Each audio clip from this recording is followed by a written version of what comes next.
Shabbat Shalom, my brothers and sisters in Yahuwah Elohim, and welcome. Welcome to our Shabbat Bible study. Tonight, we'll be continuing our study in Shophetim, which is Judges, and we will be going over chapters 10, 11, and 12. So go ahead and grab your Bibles and get ready to go. Grab something to drink, grab your favorite pillow, snuggle up on the couch, and get ready, because we're going to get to reading here.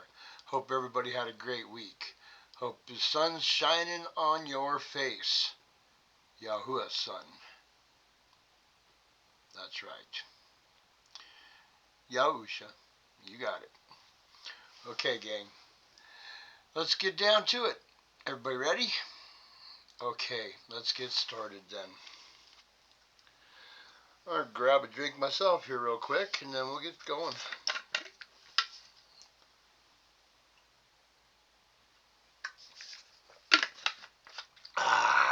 Okay. Shophetim, which is Judges, chapter 10.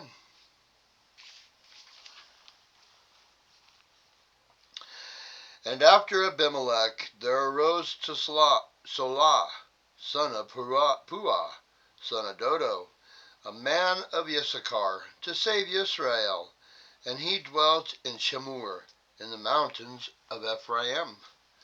And he ruled Israel 23 years. Then he died, and was buried in Shemur. Interesting, he must not have done a whole lot, because there's not a whole lot of information about him.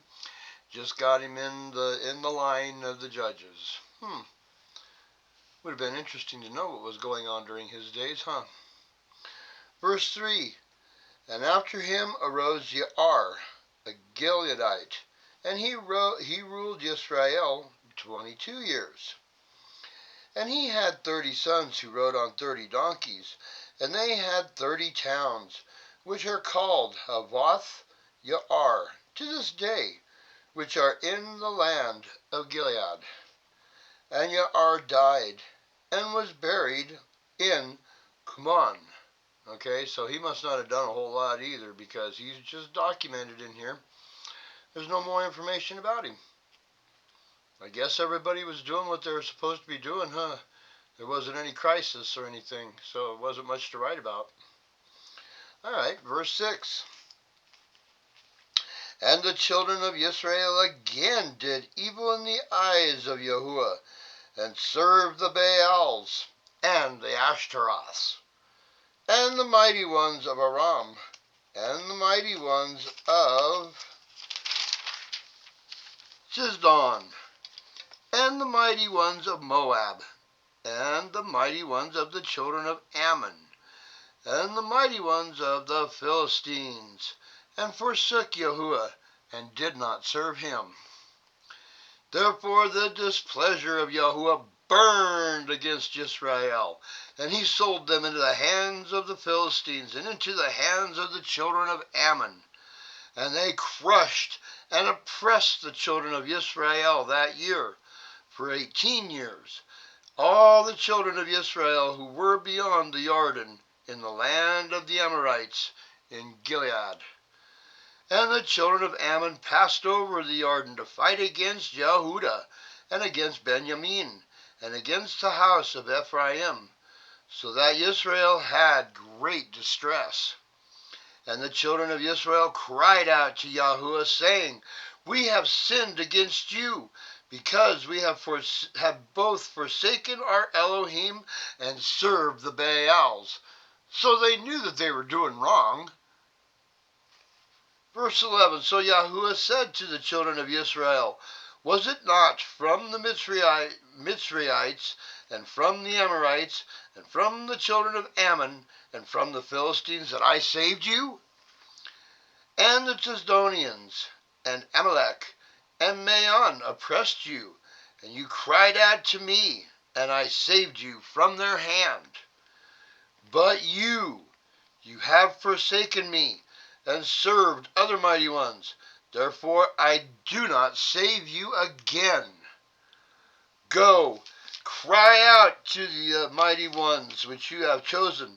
Let them save you in your time of distress. Pretty strong words, huh? Yah's not happy with them, and because they came crying to him, he's thinking twice about having their backs. He is not pleased with them. If you want a reference on this, go ahead and flip over to Hebrews 10:26. Or you can do it on your own time, okay? You just might want to check that out because this is in Hebrews. New Testament? How about renewed covenant? Anyway, you might want to write it in your sidebar, and when you have a chance, go ahead and check it out. All right? All right, verse 14. Go and cry out to the mighty ones which you have chosen. Let them save you in your time of distress. And the children of Israel said to Yahuwah, We have sinned. Do to us whatever is good in your eyes. Only deliver us today, please. At least they said please. Verse 16. So they put away the foreign mighty ones from their midst, and served Yahuwah, and his being was grieved with the trouble of Yisrael. His being was grieved. What's his being? His soul. So Yahuwah's soul was grieved with the trouble of Yisrael. Huh. Don't see that very much, huh?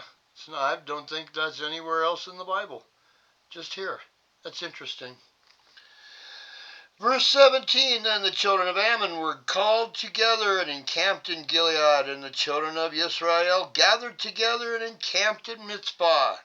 And the people, the heads of Gilead, said to each other, Let the man who is the first to fight against the children of Ammon be head over all the inhabitants of Gilead. Chapter 11. And Yiftah, the Gileadite, was a mighty brave one, and he was the son of a whore. And Gilead brought forth Yiftah. And the wife of Gilead bore sons. And when his wife's sons grew up, they drove Yiftah out, and said to him, You shall not have an inheritance in the house of our father, for you are the son of another woman. And Yiftah fled from his brothers and dwelt in the land of Tob. And worthless men banded together with Yiftah, and went out with him. So worthless men, oh boy, I guess they were real winners, dregs. Verse 4, And it came to be, sometime later, that the children of Ammon fought against Israel. And it came to be when the children of Ammon fought against Israel, that the elders of Gilead went to bring Yiftah out of the land of Tob. And they said to Yiftah, Come, and you shall be our commander, and let us fight against the children of Ammon. But Yiftah said to the elders of Gilead, Did you not hate me, and drive me from my father's house? Why have you come to me now when you are in trouble? And the elders of Gilead said to Yiftah, That is the reason we have turned to you, that you shall go with us and fight against the children of Ammon, and be our head over all the inhabitants of Gilead. We know you're a tough guy. Please come and help us. Please. Verse 9. And Yiftah said to the elders of Gilead, If you take me back home to fight against the children of Ammon, and Yahuwah give them to me, am I to be your head? And the elders of Gilead said to Yiftah, Yahuwah is witness between us, if we do not do according to your words. Then Yiftah went with the elders of Gilead, and the people set him over them as head and commander. And Yiftah spoke all his words before Yahuwah in Mizpah. And Yiftah sent messengers to the sovereigns, the kings of the children of Ammon, saying, What is between you and me, that you have come to fight against me in my land? And the sovereigns of the children of Ammon said to the messengers of Jephthah, because Israel took my land when they came up out of Mitzrayim, from the Arnon as far as Jabbok, and to the Jordan, and now give back those lands in peace. But Jephthah again sent messengers to the sovereigns of the children of Ammon, and said to him, this is what Jephthah said, Israel did not take the land of Moab, nor the land of the children of Ammon. No, he didn't. No. And if you'd have read Exodus, you'd have known that. I'm just saying. Verse 16. For when they came up from Mitzrayim, and Israel walked through the wilderness as far as the Sea of Reeds, and came to Kadesh, then Israel sent messengers to the sovereigns of Edom, saying, please let me pass over through your land. But the sovereign of Edom would not listen. And they also sent to the sovereign of Moab, but he refused. So Israel stayed at Kadesh. Then they went through the wilderness and around the land of Edom and the land of Moab, and came to the east side of the land of Moab, and encamped beyond Arnon. But they did not enter the border of Moab, for Arnon was the border of Moab. And Israel sent messengers to Sihon, king of the Amorites, sovereign of the Amorites. Remember Sihon? Yeah, and Og, the giant. Okay, this is back then. And verse 19. And Israel sent messengers to Sihon, sovereign of the Amorites, sovereign of Heshbon. And Israel said to him, please let us pass over through your land into our place. But Sihon did not trust Israel to pass over through his border. And Sihon gathered all his people together, and they encamped in Yahatz, and fought against Israel. And Yahuwah Elohim of Israel gave Sihon and all his people into the hands of Israel, and they struck them. So Israel took possession of all the land of the Amorites, the inhabitants of the land. Thus they took possession of all the border of the Amorites, from Arnon to the Jabbok, and from the wilderness to the Jordan. And now Yahuwah Elohim of Israel has driven out the Amorites from before his people Israel. Should you then possess it?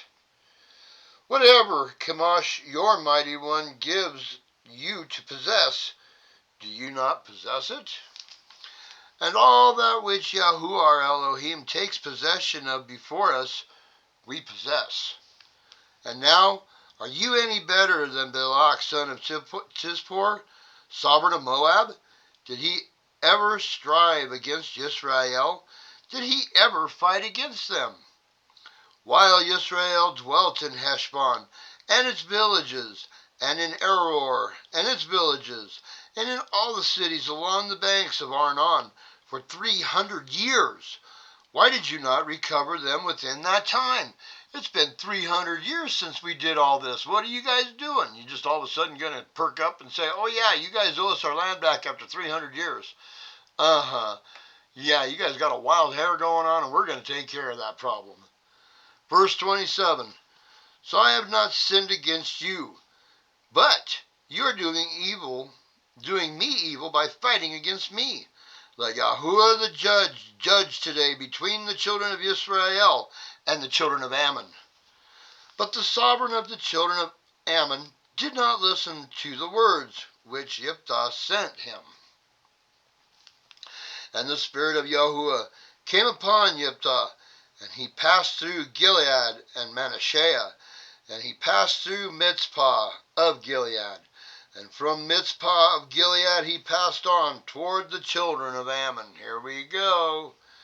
And Jephthah made a vow to Yahuwah, and said, if you give the children of Ammon into my hands, then it shall be that whatever comes out of the doors of my house to meet me, when I return in peace from the children of Ammon, shall belong to Yahuwah, and I shall offer it up as an ascending offering. Ooh. Verse 32, Jephthah then passed on toward the children of Ammon to fight against them, and Yahuwah gave them into his hands. And he struck them from from Aror as far as Minnith, 20 cities, and to Abel Keramim, with a very great slaughter. Thus the children of Ammon were humbled before the children of Israel. And Jephthah came to his house at Mizpah, and saw his young daughter coming out to meet him with timbrels and dancing. Now, except for her, he had neither son nor daughter. So now he's going to have to give his own daughter over to Yahuwah. But because of the fact that he said that Jephthah said that he was going to put her up as an ascending offering. Now, if you're a follower of Torah, you know that ain't going to happen. You can't go around sacrificing your children. That's like sacrificing them to Moloch. You can't do that. So, and this has been 300 years down the road. So they really have no idea of what they're supposed to be doing. They've gotten so far away from observing Torah that they don't even realize, I can't do this. He can give her over to Yahuwah, but he can't sacrifice her because of all the pagan stuff that's going on. He probably thinks that that's what's in order, but it's not. And if he were following Torah, if he had knowledge of Torah, he would know that in Leviticus 27:4, that you can get out of an oath by putting up 30 pieces of silver to the high priest. But he didn't know, he wasn't following Torah. So now he's like, oh no, I got to sacrifice my only daughter. He comes up with an idea, which works. Verse 35, and it came to be when he saw her that he tore his garments and said, O my daughter, you have brought me very low, and you are among those who trouble me. And I have given my word to Yahuwah, and I am unable to take it back, because he doesn't know Torah. And she said to him, My father, if you have given your word to Yahuwah, do to me according to what has gone out of your mouth, because Yahuwah has taken vengeance for you upon your enemies, the children of Ammon. And she said to her father, Let this be done for me. Let me alone for 2 new moons, and let me go and wander on the mountains, and bewail my maidenhood, my friends and I. Then he said, Go. And he sent her away for 2 new moons, and she went with her friends and bewailed her maidenhood on the mountains. And it came to be at the end of 2 new moons that she returned to her father, and he did to her as he had vowed, and she knew no man. And it became a statute in Israel that the daughters of Israel went every year for 4 days to lament the daughter of Jephthah, the Gileadite.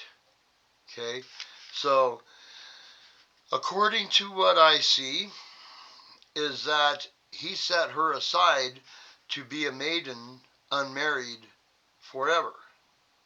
Okay, so he set her aside to Yahuwah so that she would never ever have children or anything. Just be a maiden, set aside, holy. Okay, so it seems to me that they still recognize this. I don't know because I'm not there, so I'm not sure if they're actually recognizing it or not. But it says here that they are. So we'll take it for what it says. Okay? So I hope that makes sense to you. If you guys have any other information about all of this, please feel free to put it in the comments. Then we can discuss it. Make sure that you put your references so that we can all prove what we're saying and it's not just hearsay. Put your references in there. Hopefully it's scriptorial what you're putting in there. Okay? So, and then we'll talk about it, because that's the only thing that I really can find, or anything else, is what's going on there. Okay, chapter 12. And the men of Ephraim gathered together and passed over towards Tisphon, and said to Jephthah, "Why did you pass over to fight against the children of Ammon, and did not call us to go with you? We are going to burn your house over you with fire." So Ephraim is mad, chapped, because they didn't call him. Go back and read it and see who he called and who didn't show up. Verse 2, "And Jephthah said to them, My people and I were in great struggle with the children of Ammon, and when I called you, you did not save me out of their hands." So Jephthah's going, wait a minute, guys. I did call you. You didn't show. Okay, verse 3, "And I saw that you would not save me. Then I took my life in my hands and went over against the children of Ammon, and Yahuwah gave them into my hand. And why have you come up to me today to fight against me?" So what's your bag? Verse 4, "Jephthah then gathered together all the men of Gilead and fought against Ephraim. And the men of Gilead struck Ephraim, because they had said, You Gileadites are fugitives of Ephraim, in the midst of Ephraim, in the midst of Manasseh." They're all neighbors. Verse 5, "And Gilead captured the fords of the Jordan and faced Ephraim. And it came to be when the fugitives from Ephraim said, Let me pass over, the men of Gilead said to him, You are an Ephraimite. If he said, No, then they would say to him, Please say, Shibboleth. And he would say, Shibboleth, for he was unable to pronounce it right. Then they seized him and slew him at the fords of the Jordan. And at that time there fell 42,000 Ephraimites. And Jephthah ruled Israel 6 years. And Jephthah the Gileadite died, and was buried in one of the cities of Gilead. And after him Itzon of Bethlehem ruled Israel. And he came to have 30 sons and 30 daughters. He sent abroad and brought in 30 daughters for his sons, and he ruled Israel 7 years. So he broke the bloodlines. He sent out for foreign women. Take out wives. Yeah, oh boy. He wasn't there very long. Doesn't have much information about him. And after him, verse 13, Abdon, son of Hillel, the Pirathonite, ruled Israel. And he had 40 sons and 30 grandsons, who rode on 70 young donkeys. And he ruled Israel 8 years. And Abdon, the son of Hillel, the Pirathonite, died and was buried in Pirathon in the land of Ephraim, in the mountains of the Amalekites. Doesn't have much information about him either, so there must not have been a whole lot of drama going on right at that time, because it's got very, very little information there. And that's the end of chapter 12. So, yeah, that's pretty interesting stuff there.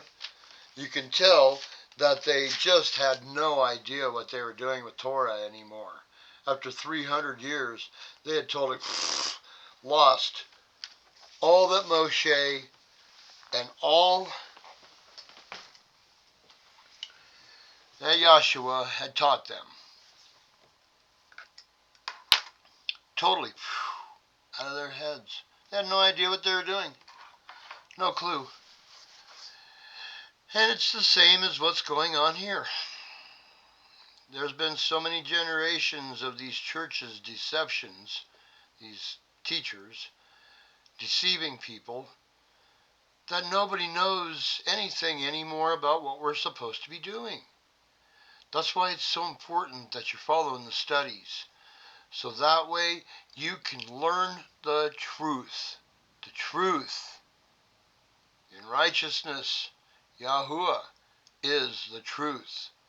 Yahusha is the truth. They don't lie. Yahuwah does not lie. So this book is the truth. We need to learn it. We need to learn it. I know I keep saying it. I know everybody's going, oh no, here he goes again. He's on a rant. Because it's important. We need to know the Torah. It's still in effect. Nothing's changed. Nothing has changed. We need to follow Torah. We need to learn it and live it and teach our children. Quit worrying about all these hokey-pokey man's holidays. Yishtar, Easter. Christmas, the winter solstice, to bow down to Nimrod's tree. Yeah, look it up. Everybody was just drinking green beer. Yeah. Saint, Irish, crazy, shamrocks. No, that's paganism. That's what we're reading about, is how they all turned pagan. They're following the, craziness. Just craziness. Along with the Bay Owls. Wow. Same thing is going on now. Same thing. Please, take the time to learn. It doesn't matter if you listen to these videos. That's your choice. It might help you. I know I'm not the best teacher. I ain't no pastor, and I'm trying the best that I can, and Yahuwah is guiding me. Okay? I know I'm not the greatest, but I'm trying, and we're learning together. That's why I keep saying, if anybody's got a problem with anything, to put it down in the comments. That way we can talk about it. And I won't argue. You have to present proof in the scriptures of whatever it is that you're arguing. And then we can discuss it, because I won't argue with you, but I will discuss it. I'm very open to conversations. Okay? Teach your children. Teach them. It's your responsibility to teach your children. All right, gang. I am not going to distress your Shabbat. I'm not going to do it. But this is a warning. Time is short. We're on borrowed time. For as many generations have been deceived, we're on borrowed time. So this is a warning. I'm not ripping into you. Nothing like that. I'm just telling you this is it. It's a warning. As we see in the Word. Okay. You guys have a great Shabbat. Everyone that is seeking wisdom and knowledge through Yahuwah, bless you. Bless you all. And may you find shalom on this Sabbath. May you find peace. And we will see you on Monday, because we're going to be starting a new extra canonical, okay? So Monday, there will be a new extra canonical up. And we'll find out what it is then. It's a surprise. I think you're going to like it. Okay? All right. We will see you then. Shalom.